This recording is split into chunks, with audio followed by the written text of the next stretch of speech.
Les pavés humides de Montmartre scintillaient sous la lueur vacillante des réverbères, créant un kaléidoscope de reflets dorés dans les flaques d'eau de pluie.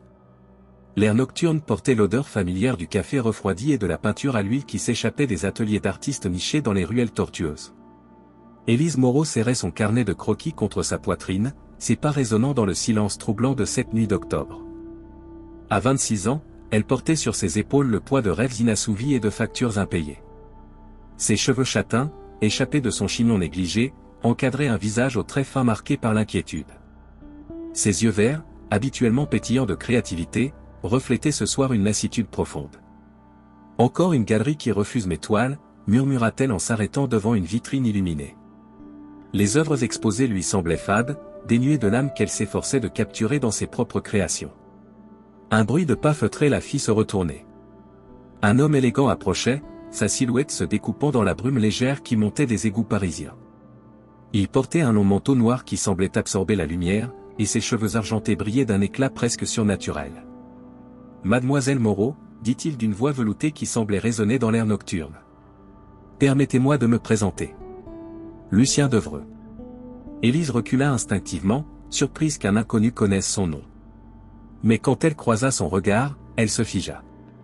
Ses yeux étaient d'un argent liquide, hypnotique, comme des miroirs reflétant des profondeurs insondables. « Comment connaissez-vous mon nom » demanda-t-elle, sa voix tremblant légèrement. Lucien sourit, révélant des dents d'une blancheur parfaite. « Je connais tous les artistes de talent, ma chère. Et vous, vous possédez quelque chose de rare. Une vision qui transcende l'ordinaire. » Il s'approcha d'un pas, et Élise sentit une odeur étrange l'envelopper, un mélange de jasmin et de quelque chose de plus profond, de plus ancien. « Vos œuvres méritent d'être reconnues, admirées, célébrées. Je peux vous offrir tout cela. Que voulez-vous dire ?»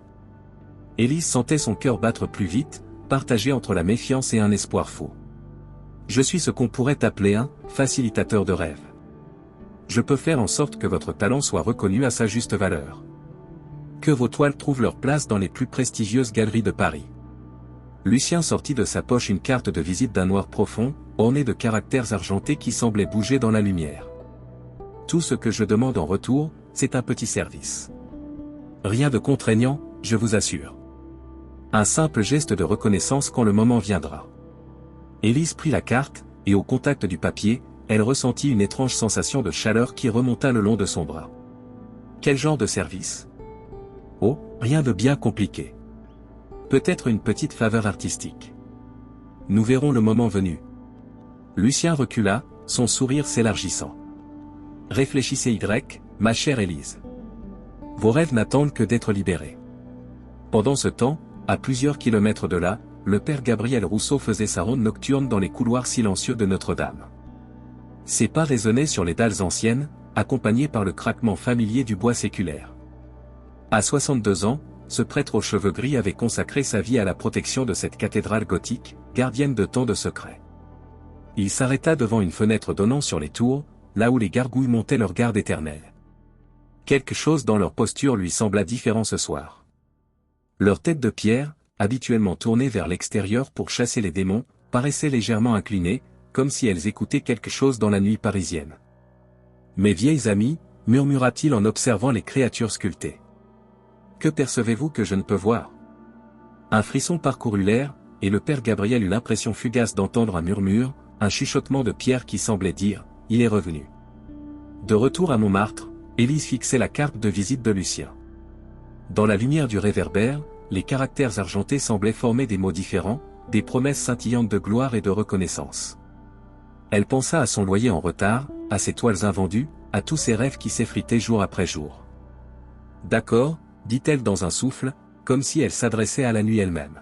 « J'accepte. » Au moment où ces mots franchirent ses lèvres, un vent glacial balaya la rue, éteignant momentanément les réverbères. Dans l'obscurité soudaine, elle crut entendre un rire lointain, cristallin et inquiétant. Quand la lumière revint, Lucien avait disparu, ne laissant qu'une trace de son parfum étrange et la promesse d'un avenir qui allait changer sa vie à jamais. Loin de là, sur les tours de Notre-Dame, les gargouilles tournèrent imperceptiblement leur tête de pierre vers Montmartre, leurs yeux sculptés semblant s'illuminer d'une lueur dorée dans la nuit. La bataille millénaire entre la lumière et l'ombre venait de reprendre, et Paris allait une fois de plus devenir le théâtre d'un affrontement surnaturel.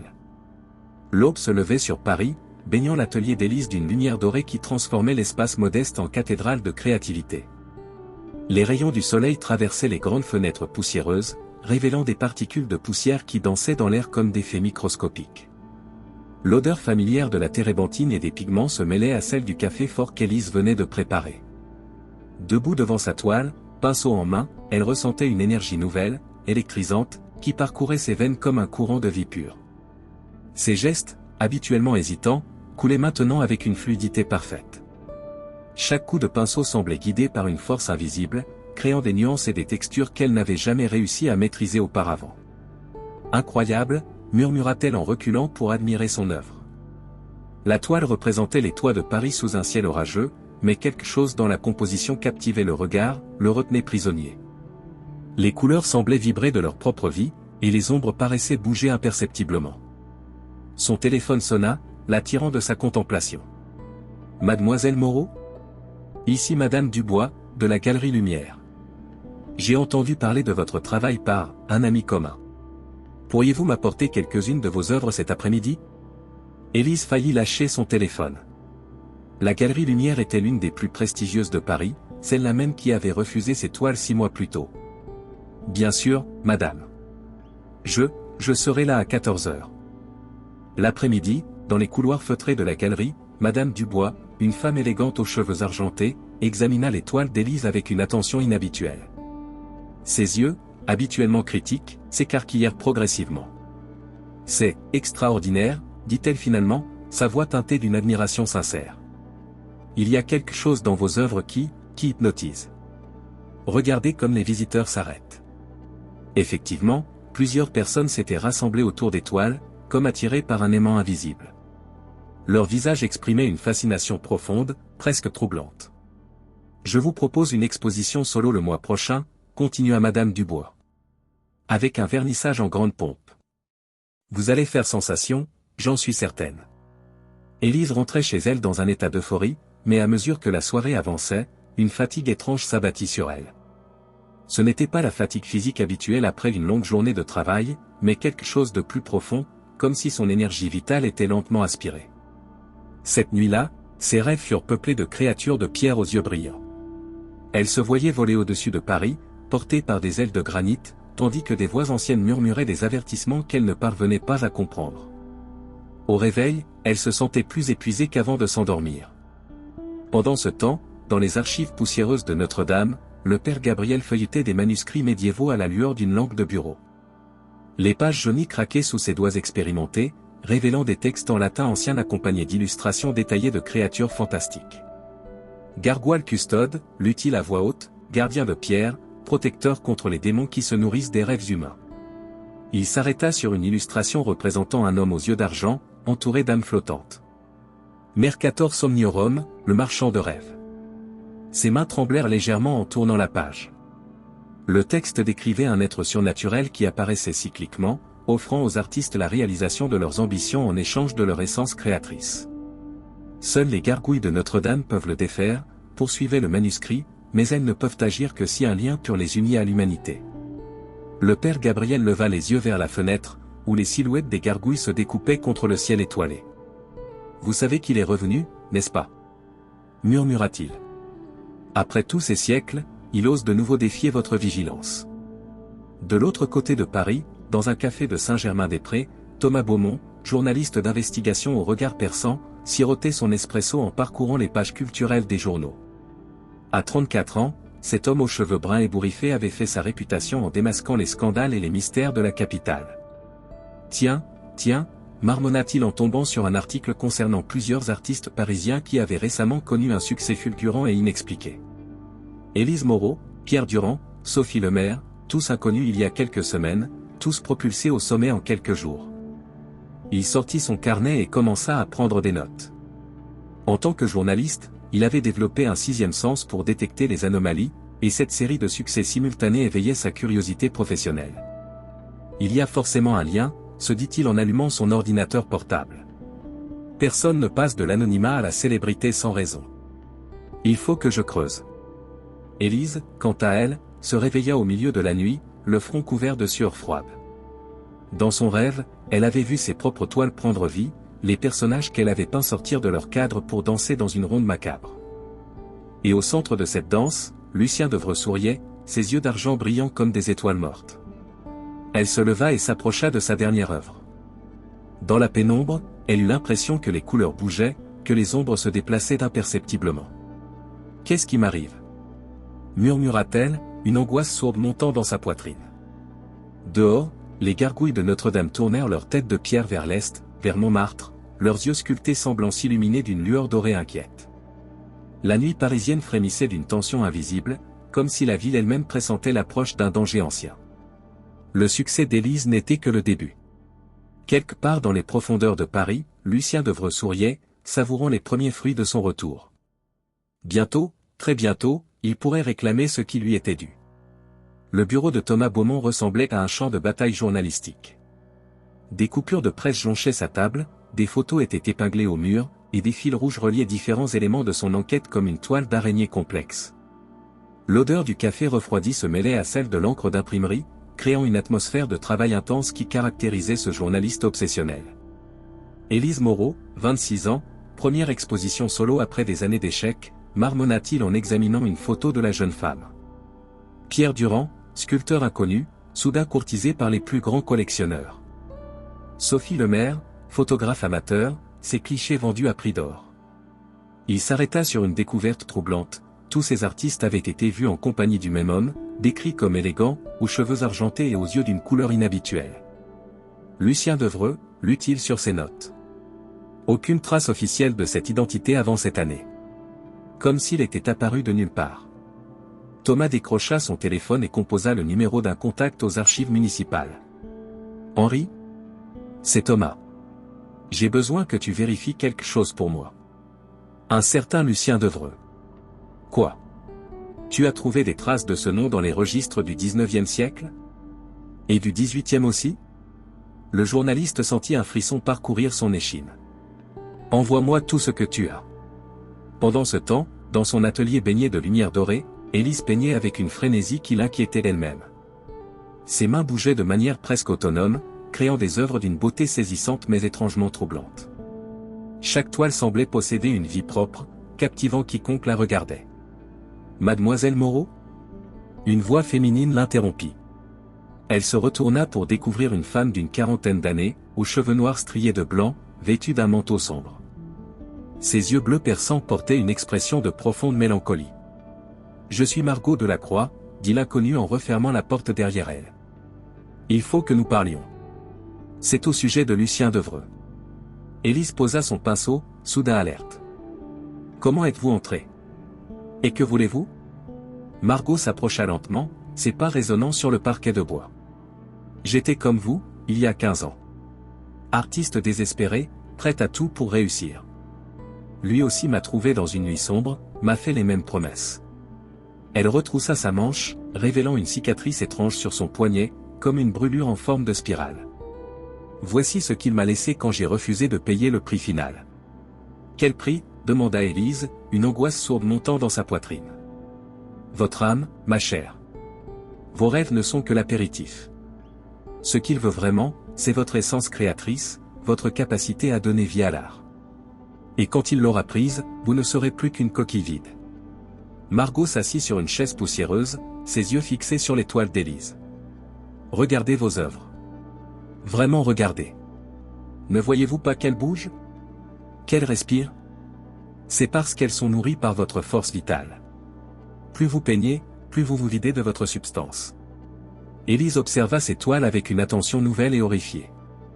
Effectivement, les couleurs semblaient pulser faiblement, comme animées d'un cœur invisible. « Non, c'est impossible. Il existe d'autres victimes, continua Margot. Certaines ont résisté, comme moi, et portent ces marques.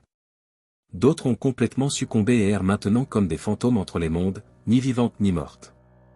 Dans les archives de Notre-Dame, le père Gabriel avait fait une découverte capitale. Un manuscrit du XIVe siècle décrivait en détail le dernier affrontement entre Lucien Devreux et les gargouilles. Anno Domini 1348, lut-il, le marchand de rêves fut vaincu par les gardiens de pierre, mais son essence fut seulement bannie, non détruite. Il reviendra quand les étoiles seront alignées et que Paris comptera assez d'âmes créatrices pour nourrir son retour. Le prêtre leva les yeux vers la fenêtre, où les gargouilles semblaient plus agitées que jamais. Leurs têtes de pierre bougeaient imperceptiblement, et parfois, il aurait juré entendre un grondement sourd émaner de leur gorge sculptée. « Mes gardiennes, murmura-t-il, le temps est venu de vous réveiller pleinement. Mais pour cela, nous avons besoin d'un lien humain pur, quelqu'un qui accepte de servir de pont entre votre monde et le nôtre. » Soudain, la porte de la sacristie s'ouvrit avec fracas. Lucien Devreux apparut, plus élégant que jamais, ses yeux d'argent brillant d'une lueur malveillante. « Bonjour, Père Gabriel.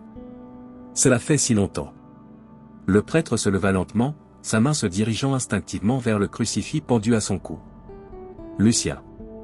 Je me demandais quand tu oserais te montrer. »« Oh, mais je n'ai jamais vraiment disparu, » répondit Lucien avec un sourire glacial. « J'ai simplement attendu le bon moment.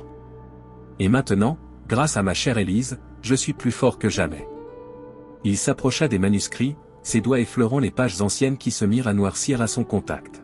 « Tu sais ce que je veux, vieux prêtre. Les gargouilles sont les derniers obstacles à ma domination totale sur cette ville.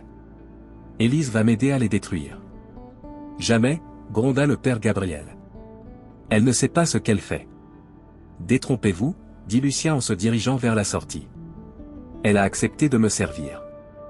Le contrat est scellé. Bientôt, très bientôt, elle viendra ici même pour accomplir sa part du marché. Et cette fois, rien ne pourra m'arrêter. » Il disparut dans un tourbillon d'ombre, laissant derrière lui une odeur de soufre et de jasmin fané. Le père Gabriel se précipita vers la fenêtre, où les gargouilles avaient tourné leur tête vers lui, leurs yeux de pierre brillant d'une lueur dorée intense. « Il faut agir vite, » murmura-t-il. « Avant qu'il ne soit trop tard. » Dans l'atelier de Montmartre, Élise fixait Margot avec un mélange de terreur et d'incrédulité. « Comment puis-je l'arrêter? Comment puis-je briser ce contrat ?» Margot secoua la tête tristement. « Je ne sais pas si c'est possible. Mais il existe peut-être un espoir. Les gargouilles de Notre-Dame, elles sont les ennemies ancestrales de Lucien. Si nous pouvions les réveiller complètement. » Les gargouilles? Élise éclata d'un rire nerveux. « Vous parlez de statues? » « Non, » répondit Margot avec gravité. « Je parle des dernières gardiennes de Paris. Et si nous ne les réveillons pas bientôt, cette ville tombera sous l'emprise éternelle du marchand de rêves. » Dehors, la nuit tombait sur Paris, et avec elle, l'ombre de Lucien Devreux s'étendait sur la ville comme un voile de cauchemar. La bataille finale approchait, et Élise se trouvait au cœur d'un conflit millénaire dont elle ne mesurait pas encore toute l'ampleur. La crypte de Notre-Dame baignait dans une lumière dorée vacillante, projetée par les cierges que le père Gabriel avait disposés en cercle autour d'un autel de pierre ancien. L'air était chargé d'encens et d'une tension palpable, comme si les murs eux-mêmes retenaient leur souffle. Les voûtes gothiques semblaient s'élever vers l'infini, créant un espace sacré où le temps paraissait suspendu. Élise, Thomas et Margot se tenaient debout autour de l'autel, leurs visages éclairés par la lueur dansante des flammes. L'atmosphère était solennelle, presque mystique, tandis que le père Gabriel ouvrait un manuscrit enluminé aux pages jaunies par les siècles. « Ce que je vais vous révéler, » commença le prêtre d'une voix grave, « ne doit jamais quitter cette crypte. Les gargouilles de Notre-Dame ne sont pas de simples ornements architecturaux. Elles sont les dernières gardiennes d'un ordre ancien, créé pour protéger Paris contre les forces surnaturelles qui menacent l'humanité. » Thomas, toujours sceptique malgré tout ce qu'il avait découvert, secoua la tête. « Père, avec tout le respect que je vous dois, nous parlons de statues de pierre. Comment peuvent-elles » Sa phrase fut interrompue par un grondement sourd qui sembla émaner des profondeurs de la cathédrale. Les murs tremblèrent légèrement, et une poussière fine tomba des voûtes. Tous levèrent les yeux, saisis d'une crainte respectueuse. « Elles nous entendent, » murmura le père Gabriel. « Elles savent que l'heure est venue. » Margot s'approcha de l'autel, ses doigts effleurant les symboles gravés dans la pierre. « J'ai ressenti leur présence pendant toutes ces années. Depuis que j'ai échappé à Lucien, elles m'ont protégé, guidé. Mais elles ne peuvent pas agir seules. »« Que faut-il faire ?» demanda Élise, sa voix tremblant légèrement. Elle sentait une étrange connexion avec ce lieu, comme si quelque chose en elle résonnait avec l'énergie ancienne qui imprégnait la crypte. Le père Gabriel tourna les pages du manuscrit, révélant une illustration complexe représentant un rituel d'éveil. Le réveil des gardiennes nécessite un sacrifice volontaire. Un artiste touché par Lucien doit offrir sa force créatrice aux gargouilles, créant un lien permanent entre elle et l'humanité. Un sacrifice? Élise recula instinctivement. Vous voulez dire, mourir? Non, pas mourir, répondit Margot avec douceur. Mais renoncer à vos dons surnaturels, accepter de redevenir ordinaire. C'est le prix à payer pour briser l'emprise de Lucien et éveiller pleinement les gardiennes. Thomas prit des notes frénétiquement, son esprit de journaliste tentant de rationaliser l'irrationnel. Supposons que tout cela soit vrai. Comment savons-nous que ce rituel fonctionnera? Un nouveau grondement résonna, plus fort cette fois, et soudain, une voix profonde et résonnante emplit la crypte. Elle semblait venir de partout et de nulle part à la fois, portée par les pierres elles-mêmes. Nous avons attendu, si longtemps. Élise sursauta, ses yeux s'écarquillant de terreur et d'émerveillement. Qui a parlé? Séraphine, répondit le père Gabriel avec révérence. La plus ancienne des gardiennes. Elle fut sculptée au XIIIe siècle par un maître artisan qui connaissait les secrets de l'ancien monde. La voix reprit, plus claire maintenant, le marchand est revenu, plus fort. Il se nourrit, de vos rêves, de votre essence. Nous devons l'arrêter, avant qu'il n'ouvre, le portail. Quel portail? Demanda Thomas, fasciné malgré lui. Le portail des rêves, expliqua Margot. Lucien cherche à ouvrir un passage permanent vers le royaume des songes, d'où il pourrait puiser un pouvoir infini. S'il y parvient, il ne se contentera plus de quelques artistes parisiens. Il pourra s'emparer des rêves de l'humanité entière. Élise sentit ses jambes se dérober sous elle. Elle s'assit sur un banc de pierre, la tête entre les mains. Tout cela est ma faute. Si je n'avais pas accepté son offre. Non, dit fermement la voix de Séraphine. Vous n'êtes qu'un pion, dans un jeu millénaire. Mais vous pouvez devenir notre championne. Le père Gabriel s'agenouilla devant l'autel, ses mains jointes en prière. Séraphine, que devons-nous faire? Comment pouvons-nous vous aider à reprendre votre pleine puissance? Le rituel doit être accompli au sommet de la tour sud, sous la pleine lune. Mais attention. Lucien le sait. Il viendra, avec ses créatures, d'ombre. Margot se tourna vers Élise, ses yeux brillant d'une détermination farouche. Je vous aiderai à vous préparer. Je vous enseignerai comment résister à son influence, comment protéger votre esprit de ses manipulations. Et moi, ajouta Thomas, je documenterai tout. Si nous échouons, au moins le monde saura ce qui s'est passé. Soudain, les cierges vacillèrent, et une ombre glaciale envahit la crypte. La température chuta brutalement, et leur souffle devint visible dans l'air soudain glacé. Une voix familière résonna, suave et menaçante. Comme c'est touchant. Une petite réunion de famille. Lucien Devreux apparut au centre de la crypte, plus imposant que jamais. Ses yeux d'argent brillaient d'une lueur malveillante, et autour de lui flottaient des formes sombres et indistinctes, comme des cauchemars prenant forme. Ma chère Élise, dit-il avec un sourire glacial, vous me décevez. Nous avions un accord. Je n'ai jamais accepté de détruire qui que ce soit, répondit Élise en se levant, trouvant un courage qu'elle ne se connaissait pas. Oh, mais vous l'avez fait, répliqua Lucien. Chaque toile que vous avez peinte avec mes dons a aspiré un peu de l'âme de ceux qui l'ont regardée. Vous êtes déjà complice de mes crimes. Le père Gabriel se dressa, brandissant son crucifix. Ton règne de terreur se termine ici, démon. Lucien éclata de rire, un son cristallin et terrifiant. Pauvre vieux prêtre. Vos symboles n'ont aucun pouvoir sur moi. Je ne suis pas un démon ordinaire. Je suis l'incarnation des rêves brisés, des ambitions déçues. Et tant qu'il y aura des artistes désespérés, je serai éternel. Les créatures d'ombre se rapprochèrent, leur forme changeante évoquant les pires cauchemars. Mais soudain, un rugissement de pierre résonna dans la crypte, et les murs eux-mêmes semblèrent prendre vie. Partez, maintenant, gronda la voix de Séraphine. Nous, vous protégeons. Préparez-vous. Le temps presse. Une lumière dorée jaillit des murs, repoussant les ombres de Lucien. Le marchand de rêves recula, son sourire se transformant en grimace de rage. Vous ne pouvez pas me fuir éternellement, siffla-t-il. Élise m'appartient. Et bientôt, très bientôt, j'aurai ce que je suis venu chercher. Il disparut dans un tourbillon d'ombre, emmenant ses créatures avec lui. La crypte retrouva sa sérénité, mais l'air restait chargé de tension. Il faut agir vite, dit le père Gabriel. La pleine lune est dans 3 jours. Nous devons nous préparer pour la bataille finale. Élise regarda ses nouveaux alliés, un prêtre, un journaliste et une survivante, consciente que le destin de Paris reposait désormais entre leurs mains. Au-dessus d'eux, les gargouilles de Notre-Dame commençaient le réveil, leurs yeux de pierre s'illuminant d'une lueur dorée qui perçait la nuit parisienne. La guerre entre la lumière et l'ombre était déclarée. Paris s'éveillait dans une atmosphère étrange, comme si la ville elle-même pressentait l'imminence d'un événement extraordinaire. Les rues pavées brillaient sous une fine couche de rosée matinale, et l'air portait une tension électrique qui faisait frissonner les passants sans qu'ils en comprennent la raison. Dans les cafés, les conversations s'arrêtaient brusquement, et les regards se tournaient instinctivement vers le ciel, où les tours de Notre-Dame se dressaient comme des sentinelles de pierre. Élise n'avait pas dormi de la nuit. Dans son atelier de Montmartre, elle tentait de peindre, mais ses mains tremblaient et les couleurs sur sa palette semblaient ternes, privées de leur éclat surnaturel habituel. Margot était restée avec elle, lui enseignant des techniques de méditation et de protection mentale héritées de sa propre lutte contre Lucien. « Concentrez-vous sur votre essence véritable », murmurait Margot, sa voix douce mais ferme. « Avant Lucien, qui étiez-vous ? Quelle était votre motivation première pour créer ?» Élise ferma les yeux, cherchant dans ses souvenirs d'enfance. « J'aimais capturer la beauté simple des choses.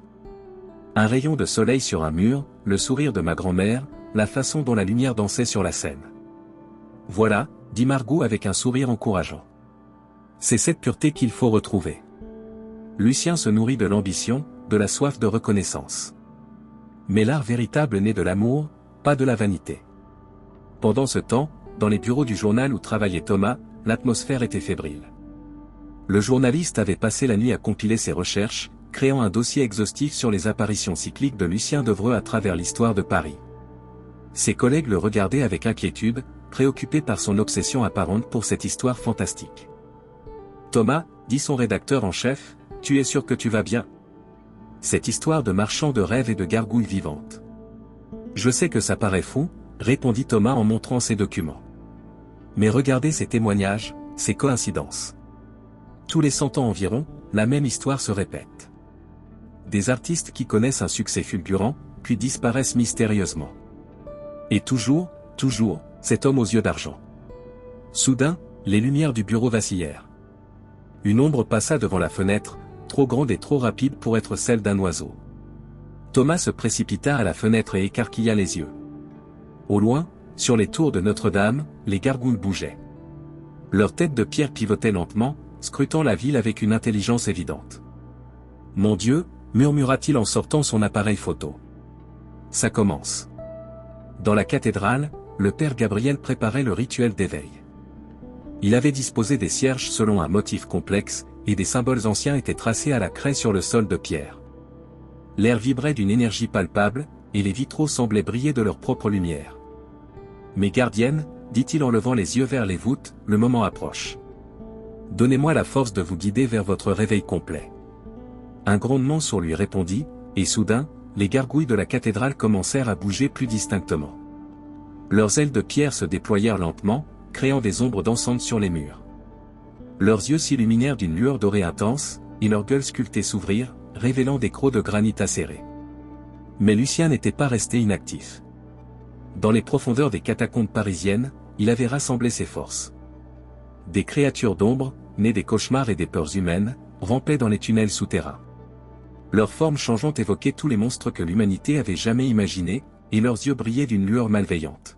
« Mes fidèles serviteurs, » dit Lucien d'une voix qui résonnait dans les galeries sombres, « l'heure de la chasse a sonné. Trouvez-moi cette petite artiste rebelle et ses pathétiques alliés. Mais attention, les gargouilles s'éveillent. Évitez-les pour le moment. Notre temps viendra. » Les créatures d'ombre se dispersèrent dans les tunnels, remontant vers la surface par les égouts et les passages oubliés. Bientôt, elles émergèrent dans toute la ville, glissant le long des murs comme des taches d'encre vivante. Élise ressentit leur présence avant même de les voir. Une angoisse soudaine l'envahit, et elle se tourna vers la fenêtre de son atelier. Dans la rue en contrebas, des ombres anormalement denses se déplaçaient entre les réverbères, défiant les lois de la physique. « Elles arrivent » murmura Margot en se levant d'un bond. Lucien a lâché ses chiens. Il faut partir. Maintenant. Elles rassemblèrent rapidement leurs affaires, mais déjà, les créatures d'ombre montaient l'escalier de l'immeuble. Leurs pas ne faisaient aucun bruit, mais l'air se refroidissait à leur passage, et une odeur de moisi et de désespoir emplissait la cage d'escalier. Par ici, dit Margot en ouvrant une fenêtre donnant sur les toits. J'ai appris à fuir par les hauteurs. Elles sortirent sur les toits de Montmartre, progressant avec précaution sur les tuiles glissantes. Derrière elles, les créatures d'ombre jaillirent de la fenêtre, leurs formes se déformant pour s'adapter au terrain. Mais soudain, un rugissement formidable résonna dans le ciel parisien. Les gargouilles de Notre-Dame avaient pris leur envol, leurs ailes de pierre battant l'air avec une puissance surnaturelle. Elles fondirent sur les créatures d'ombre, leurs griffes et leurs crocs déchirant les formes ténébreuses.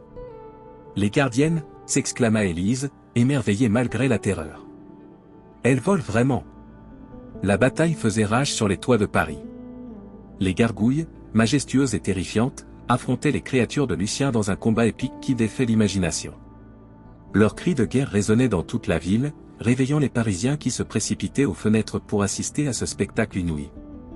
Thomas, depuis son bureau, photographiait frénétiquement la scène. Personne ne croira jamais ça, marmonna-t-il en changeant d'objectif. Mais au moins, j'aurai les preuves. Séraphine, la plus grande des gargouilles, se posa sur le toit près d'Élise et Margot. De près, elle était encore plus impressionnante, ses yeux dorés brillant d'une intelligence millénaire. Quand elle parla, sa voix résonna directement dans leurs esprits. Montez, sur mon dos. Je vous emmène, en sécurité. Élise hésita, terrifiée par la créature de pierre. Mais Margot la poussa doucement.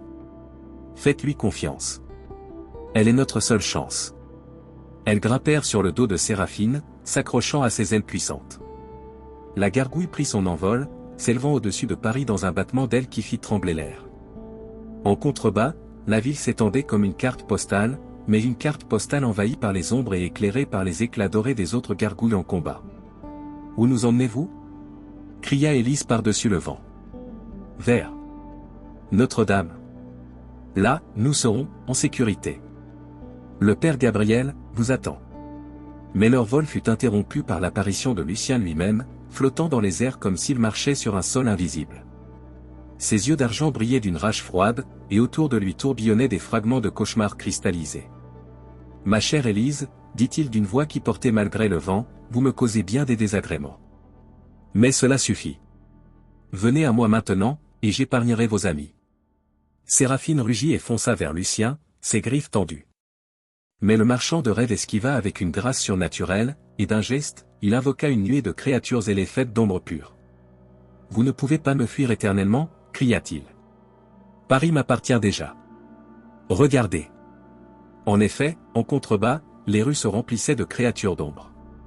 Elles sortaient des égouts, des caves, de tous les recoins sombres de la ville. Les Parisiens fuyaient, terrifiés, tandis que les gargouilles luttaient vaillamment mais semblaient submergées par le nombre. Il faut accélérer le rituel, gronda Séraphine en évitant les attaques des créatures ailées. Sinon, tout est perdu. Elles atteignirent Notre-Dame dans un piquet spectaculaire, se posant sur la tour sud où le père Gabriel les attendait, entouré d'un cercle de protection tracé avec du sel béni. Thomas arriva peu après, ayant traversé la ville en esquivant les créatures d'ombre. « Tout est prêt, dit le prêtre d'une voix tendue. Mais nous devons commencer maintenant. Lucien rassemble ses forces pour l'assaut final. » Élise regarda Paris en contrebas, sa ville bien-aimée envahie par les ombres et les cauchemars. Elle pensa à tous les innocents qui souffraient à cause de son choix initial, à tous ceux qui paieraient le prix de son ambition. « Je suis prête, dit-elle d'une voix ferme. Dites-moi ce que je dois faire. » La bataille finale était sur le point de commencer, et avec elle, le destin de Paris, et peut-être du monde entier, allait se jouer sur les tours de Notre-Dame, entre les gargouilles millénaires et le marchand de rêve. Les catacombes de Paris s'étendaient sous la ville comme les veines d'un organisme gigantesque, un labyrinthe de tunnels creusés dans la pierre calcaire au fil des siècles. Mais ce soir, ces galeries souterraines avaient été transformées en quelque chose d'infiniment plus sinistre. L'air était épais et oppressant, chargé d'une odeur de moisi et de quelque chose de plus troublant, l'essence même du désespoir cristallisé. Thomas, Margot et Élise descendaient prudemment les marches de pierre humide, guidés par la faible lueur dorée que projetait un fragment de gargouille que le père Gabriel leur avait confié. Leurs pas résonnaient dans le silence pesant, créant des échos qui semblaient se perdre dans l'infini des tunnels. « Il a emmené le père Gabriel ici, » murmura Margot, ses yeux scrutant l'obscurité. « Lucien connaît ces tunnels mieux que quiconque. Il s'en sert comme base depuis des siècles. Les murs étaient couverts d'une substance étrange qui brillait faiblement, comme si elle était vivante. En y regardant de plus près, Élise réalisa avec horreur que c'était de l'art cristallisé, des fragments de peinture, de sculpture, de musique qui avaient été arrachés à leur créateur et transformés en cette matière organique pulsante. Mon Dieu, souffla-t-elle. Toutes ces œuvres, tous ces rêves volés. Thomas documentait tout avec son appareil photo, le flash illuminant brièvement des scènes cauchemardesques. Dans certaines alcôves, des formes humaines étaient suspendues dans une substance translucide, comme des insectes pris dans l'ambre. Leurs visages exprimaient une béatitude terrifiante, leurs yeux révulsés ne reflétant que le vide. Les victimes complètes, expliqua Margot d'une voix étranglée. Celles qui ont tout donné à Lucien. Elles ne sont ni mortes ni vivantes, prisonnières dans leurs propres rêves pour l'éternité. Plus ils s'enfonçaient dans les profondeurs, plus l'atmosphère devenait oppressante. Les tunnels se ramifiaient en un réseau complexe, et bientôt ils se retrouvèrent dans une vaste caverne naturelle que Lucien avait transformée en son sanctuaire personnel. Au centre de l'espace se dressait une structure impossible, un palais fait entièrement de rêves cristallisés, ses tours spiralées s'élevant vers un plafond qui semblait s'étendre à l'infini. Des ponts de lumière solidifiée reliaient les différentes sections, et partout, des gemmes sombres pulsaient d'une lueur malveillante. « Bienvenue dans mon royaume », résonna la voix de Lucien, semblant venir de partout à la fois. « Comme c'est touchant de vous voir réunis pour me rendre visite. » Il apparut sur l'un des ponts de lumière, plus imposant que jamais. Ses vêtements semblaient tissés d'ombre et d'étoiles mortes, et ses yeux d'argent brillaient d'une lueur hypnotique. À ses pieds, le père Gabriel était agenouillé, maintenu par des chaînes qui semblaient faites de cauchemars solidifiés. « Père Gabriel !» cria Élise en s'élançant vers lui. « Non !» l'arrêta Margot. « C'est un piège. Regardez autour de vous. » Effectivement, ils étaient cernés. Des centaines de créatures d'ombre émergèrent des recoins de la caverne, leurs formes changeantes évoquant tous les monstres que l'humanité avait jamais imaginés. Mais plus troublant encore, Élise reconnut parmi elles des visages familiers, d'autres artistes qu'elle avait croisés dans les galeries, transformés en serviteurs de Lucien. « Vous voyez, » dit Lucien en descendant gracieusement vers eux, « j'ai été très occupé pendant votre absence. Paris regorge d'âmes créatrices désespérées. Il suffit de savoir où chercher. » Il s'arrêta devant Élise, et elle sentit cette odeur familière de jasmin et d'ancien qui l'avait troublée lors de leur première rencontre. « Ma chère enfant, vous avez causé tant de désagréments. Mais je suis magnanime. Accomplissez ce pourquoi vous êtes venu, et je libérerai vos amis. » « Que voulez-vous exactement » demanda Élise, bien qu'elle redoutât la réponse. Lucien sourit et d'un geste, il fit apparaître une vision dans l'air, Notre-Dame vue du ciel, ses gargouilles brillant d'une lueur dorée protectrice. Ces créatures de pierre sont les derniers obstacles à mon ascension. Elles puisent leur pouvoir dans la foi et l'art pur. Mais vous, ma chère, vous portez en vous une part de mon essence. Vous pourrez les approcher, gagner leur confiance, et les détruire de l'intérieur. Jamais, s'écria Élise. Oh, mais vous le ferez, répliqua Lucien.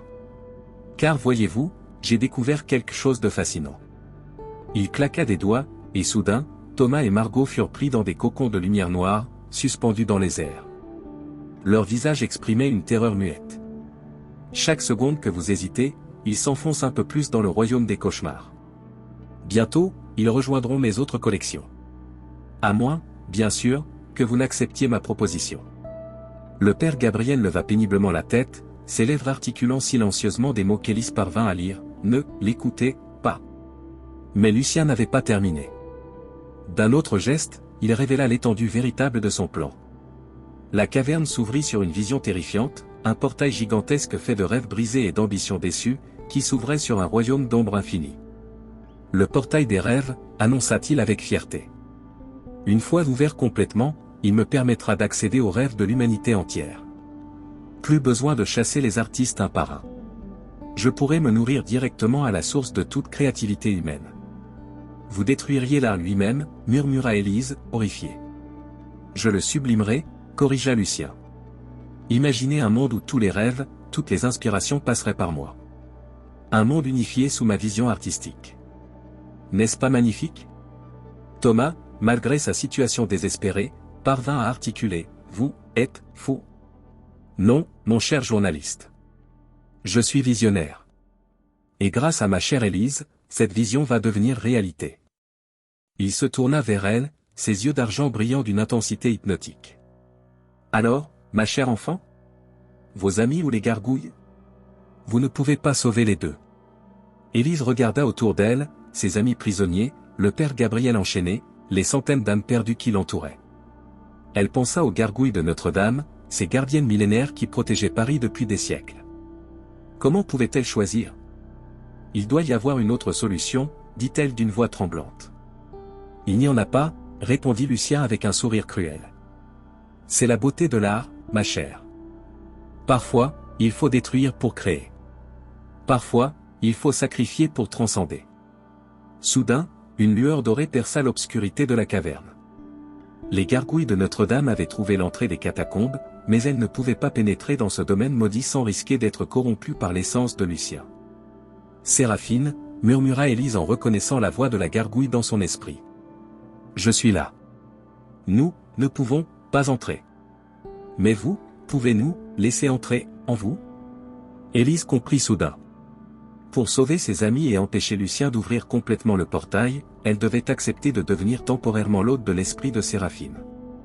Mais cela signifiait risquer de perdre sa propre identité dans le processus. Élise, dit Margot depuis son cocon de lumière noire, quoi que vous fassiez, souvenez-vous, qui vous êtes vraiment. Lucien observait la scène avec amusement. Comme c'est touchant. Mais le temps presse, ma chère. Le portail s'ouvre de plus en plus. Bientôt, il sera trop tard pour tout le monde. Élise ferma les yeux et prit sa décision.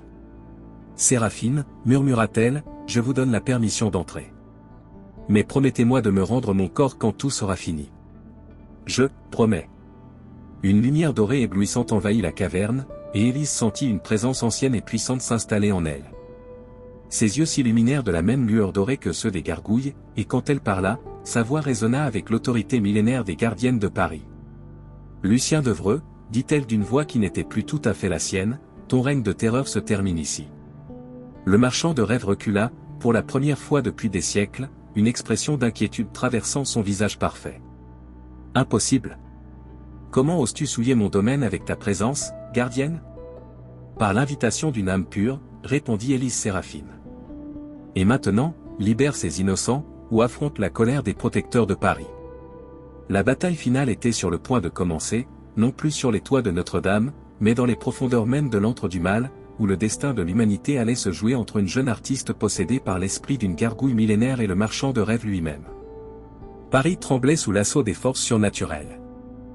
Depuis les profondeurs des catacombes jusqu'aux tours de Notre-Dame, la ville entière était devenue un champ de bataille entre la lumière et l'ombre.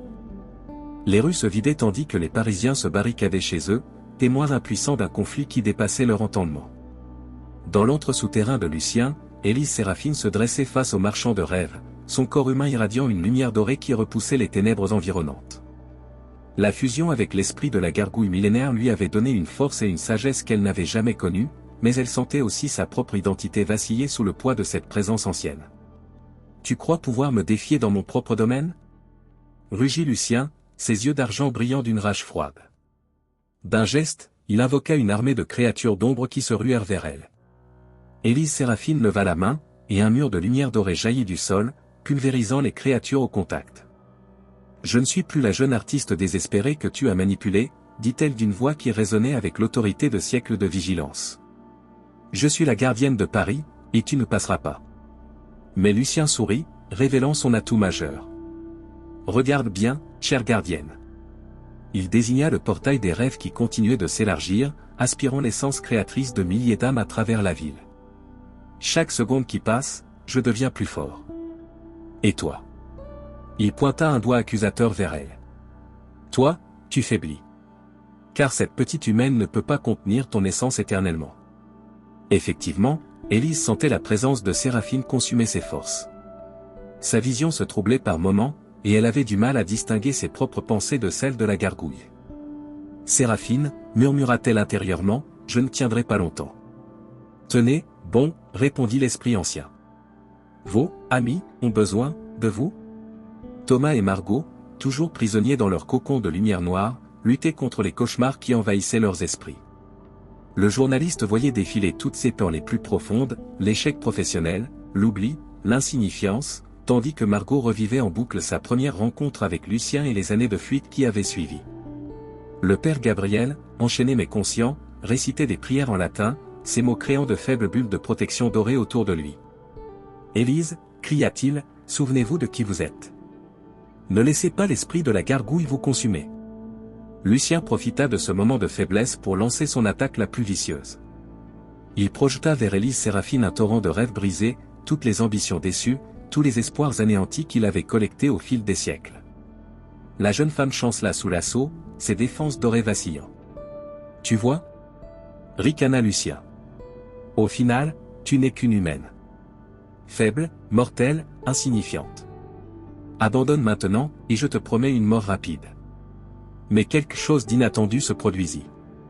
Dans son esprit assailli par les rêves brisés, Élise retrouva ses propres souvenirs, non pas ceux de gloire et de reconnaissance qu'elle avait poursuivis, mais les moments simples et purs qui l'avaient menée à l'art.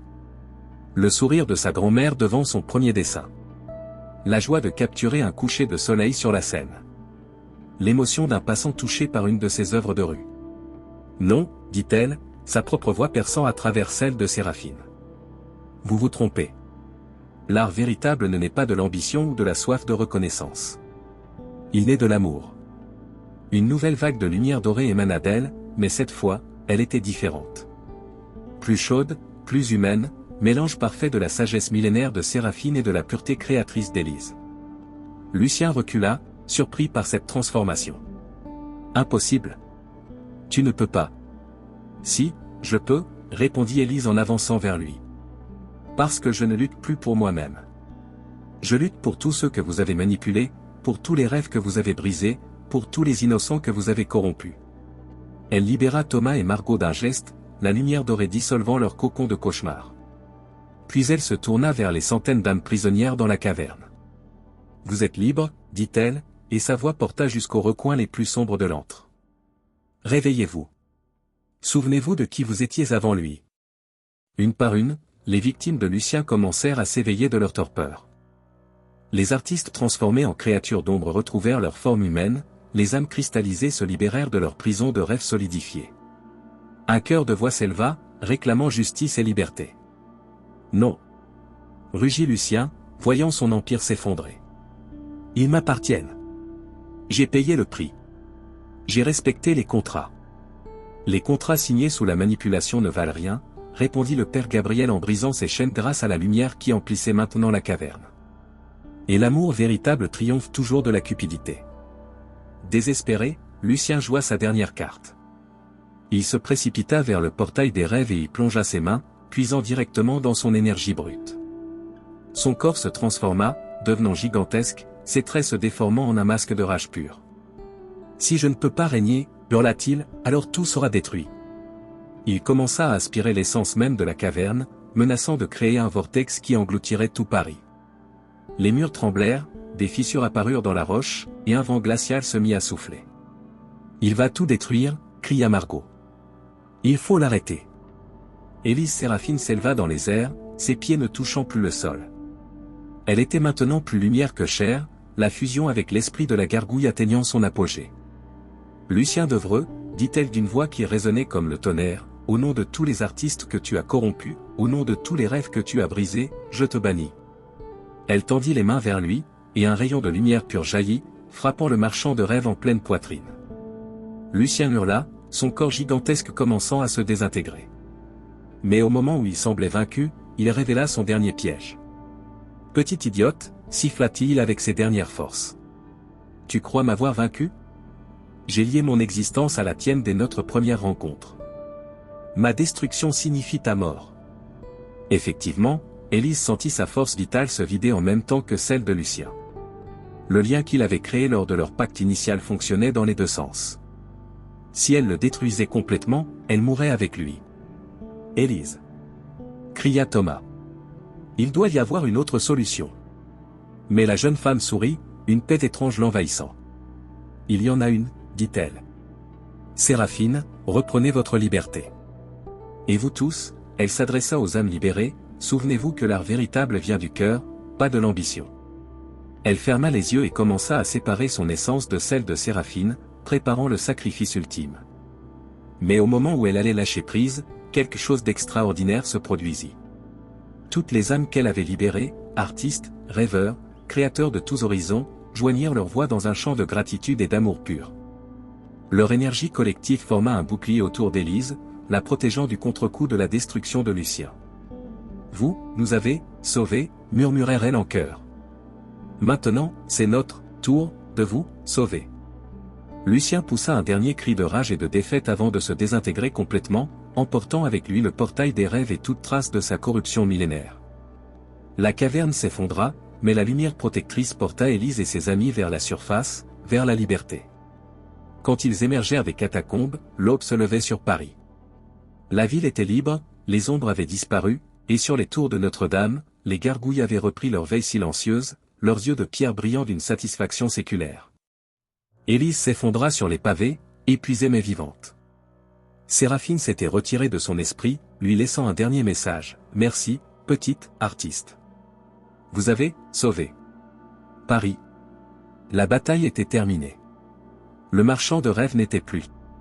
Mais le prix de la victoire restait à découvrir. 6 mois s'étaient écoulés depuis la bataille dans les catacombes, et Paris avait retrouvé son rythme habituel. Les Parisiens avaient rapidement oublié cette nuit étrange où les gargouilles avaient pris vie, préférant l'expliquer comme un phénomène météorologique inhabituel ou une hallucination collective. Seuls quelques témoins gardaient le souvenir précis de ces événements extraordinaires. Sur les quais de Seine, près du Pont-Neuf, Élise avait installé son chevalet. L'air matinal portait l'odeur familière de la rivière et du café des bistrots environnants. Ses cheveux châtains dansaient dans la brise légère tandis qu'elle appliquait de délicates touches de couleur sur sa toile. L'œuvre représentait un simple pêcheur sur les berges, mais quelque chose dans la composition captivait les passants. « C'est magnifique », dit une dame âgée en s'arrêtant pour admirer le travail. Il y a tant d'émotion dans ce simple geste. Élise sourit, un sourire différent de celui qu'elle arborait du temps de sa gloire artificielle. Plus serein, plus authentique. « Merci, madame. C'est exactement ce que j'espérais transmettre. » La destruction de Lucien avait eu des conséquences inattendues sur elle. Comme elle l'avait craint, elle avait perdu ses dons surnaturels. Ses toiles n'hypnotisaient plus les spectateurs, ses couleurs n'avaient plus cet éclat magique qui forçait l'admiration. Mais paradoxalement, son art avait gagné quelque chose de plus précieux, l'authenticité. Élise. Thomas Beaumont approchait, un sourire chaleureux illuminant son visage. Le journaliste avait bien changé depuis cette nuit fatidique. Son livre sur les mystères cachés de Paris était devenu un best-seller, mélange habile de faits historiques et de légendes urbaines qui ne révélaient jamais explicitement la vérité sur Lucien Devreux. « Comment va notre artiste préféré » demanda-t-il en examinant la toile. « Toujours aussi talentueuse, je vois. »« Différemment talentueuse » corrigea Élise. « Mais plus heureuse, je crois. » Thomas hocha la tête, comprenant. Lui aussi avait été transformé par cette expérience. Son approche du journalisme avait évolué, devenant plus empathique, plus attentive aux histoires humaines derrière les faits. « Et financièrement ? » « Ça va, » répondit Élise en nettoyant ses pinceaux. « Mes œuvres se vendent moins cher qu'avant, mais elles se vendent régulièrement. Et surtout, elles touchent vraiment les gens. Hier, un homme m'a dit qu'un de mes paysages l'avait aidé à surmonter sa dépression. C'est plus précieux que tous les vernissages du monde, observa Thomas. Ils furent interrompus par l'arrivée du père Gabriel, qui descendait lentement les marches menant au quai. Le prêtre avait vieilli ces derniers mois, mais ses yeux brillaient d'une paix profonde. Il portait un panier de provisions et semblait revenir du marché. « Mes chers amis, » dit-il en les rejoignant. « Quelle belle matinée pour peindre au bord de l'eau. »« Comment vont nos gardiennes ?» demanda Élise en levant les yeux vers les tours de Notre-Dame qui se dressaient majestueusement dans le ciel parisien. « Elles veillent » répondit le père Gabriel avec un sourire mystérieux. « Hier soir, j'ai cru voir Séraphine me faire un clin d'œil. Mais peut-être était-ce un jeu de lumière. » Ils savaient tous que ce n'était pas un jeu de lumière. Depuis la bataille, les gargouilles de Notre-Dame étaient redevenues des statues en apparence, mais leur vigilance n'avait jamais cessé. Parfois, les touristes remarquaient que leur position semblait légèrement différente d'une visite à l'autre, mais les guides expliquaient cela par les effets de l'érosion et de la restauration. « Et Margot » demanda Thomas. « Des nouvelles » Élise secoua la tête. « Elle a disparu le lendemain de la bataille. Elle m'a laissé un mot disant qu'elle avait besoin de retrouver sa propre voix, loin de tout ce qui lui rappelait Lucien. En réalité, Margot Delacroix avait quitté Paris pour voyager à travers l'Europe, aidant d'autres victimes d'entités surnaturelles similaires à Lucien. Elle était devenue une sorte de chasseuse de démons spécialisée dans les créatures qui se nourrissaient de créativité humaine. Ses cicatrices, au lieu d'être une source de honte, étaient devenues ses armes les plus efficaces contre ces prédateurs surnaturels. Elle nous manque, admit le père Gabriel. Mais je pense qu'elle a trouvé sa mission. Nous avons tous été changés par cette expérience. Effectivement, chacun d'eux avait trouvé un nouveau sens à sa vie. Thomas était devenu le chroniqueur officieux des mystères parisiens, documentant avec subtilité les phénomènes étranges de la capitale tout en protégeant ceux qui préféraient rester dans l'ombre. Le père Gabriel avait approfondi ses recherches sur les entités surnaturelles, créant un réseau discret de veilleurs à travers l'Europe. « Regardez » dit soudain Élise en pointant vers le ciel. Au-dessus d'eux, une gargouille, ou peut-être était-ce un oiseau aux formes particulièrement sculpturales, planait gracieusement avant de se poser sur une corniche de Notre-Dame. Pendant un instant, elle sembla les regarder directement, et ils eurent tous l'impression de percevoir un remerciement silencieux. « Séraphine » murmura Élise avec émotion. « Elle vous dit au revoir » interpréta le père Gabriel. Ou plutôt, à bientôt. Car les gardiennes de Paris ne dorment jamais vraiment. L'après-midi touchait à sa fin quand Élise rangea son matériel. Sa toile du pêcheur était terminée, et déjà, plusieurs passants avaient exprimé leur intérêt pour l'acheter.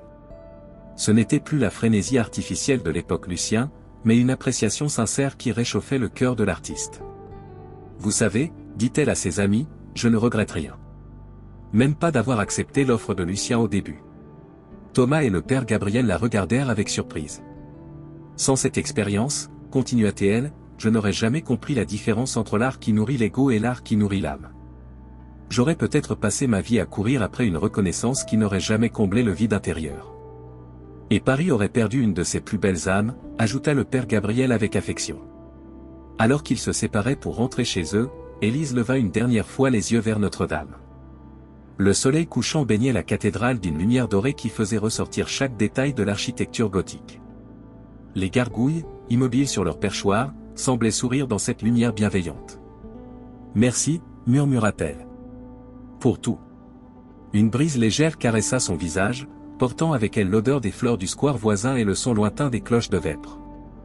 Paris continuait sa vie éternelle, protégée par ses gardiennes de pierre et enrichie par tous ceux qui, comme Élise, avaient choisi l'authenticité plutôt que l'illusion. Ce soir-là, dans son petit atelier de Montmartre, Élise commença une nouvelle toile. Elle représentait Notre-Dame au coucher du soleil, mais quelque chose dans la composition suggérait que les gargouilles étaient plus que de simples statues. C'était son hommage personnel aux gardiennes de Paris, un secret partagé avec ceux qui savaient vraiment voir. Et quelque part, dans les hauteurs de la cathédrale, Séraphine et ses sœurs continuaient leur veille millénaire, prêtes à protéger la ville-lumière contre toutes les ombres qui oseraient la menacer. Car Paris était éternel, et ses gardiens aussi. L'histoire du marchand de rêves était terminée, mais celle des rêves authentiques ne faisait que commencer. Fin.